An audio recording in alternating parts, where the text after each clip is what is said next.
अमरावतीत चिमुकले होरपळले। पालकमंत्री पाणीपुरी खातायत। ठाकरेंच्या शिवसेनेच्या नेत्या सुषमा अंधारे यांनी बावनकुळेंवर निशाणा साधलाय। बावनकुळे यांचा व्हिडिओ दाखवून सुषमा अंधारे यांनी हा निशाणा साधलाय। आमदार नितीन देशमुख यांनीही बावनकुळेंवर जोरदार टीका केली आहे।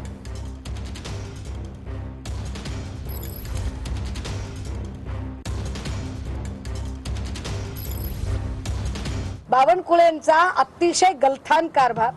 पालकमंत्री म्हणून म्हणजे मला आधी असं वाटत होतं की फक्त गृहमंत्रीच निष्काम असतात का, तर नाही, इथे तर पालकमंत्री पण काहीच काम करत नाहीत। आणि पालकमंत्र्यांनी जर तात्काळ जर लक्ष घातलं असतं आणि या हॉस्पिटलसाठी आवश्यक असणाऱ्या सुविधा जर इथे दिल्या गेल्या असत्या तर कदाचित आज या हॉस्पिटलमध्ये या बाळांचा जीव गेला नसता। पालकमंत्री राजस्थानमध्ये पाणीपुरी खायला गेले काल।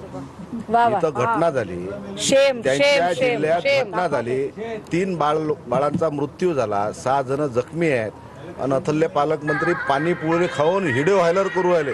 पालकमंत्री पाणीपुरी तर खाऊ राहिले पण त्याचा व्हिडिओ व्हायरल करू राहिले। इथला निगरगठ्ठा पालकमंत्री, निगरगठ्ठा म्हणतात याला, की माझ्या जिल्ह्यातले पालकमंत्री ज्या जिल्ह्यातला तिथले बाळ मृत्यू पावले, मी पाणीपुरी खाऊ राहिलो इकडे। काय याच्या घरातला बाळ गेला असता ते गेले असते का तिकडे? थोडीशी लाज वाटायला पाहिजे पालकमंत्र्याला। याच्या कुटुंबात घटना झालीस तिथे गेले असते का पाणीपुरी खायला तिथं?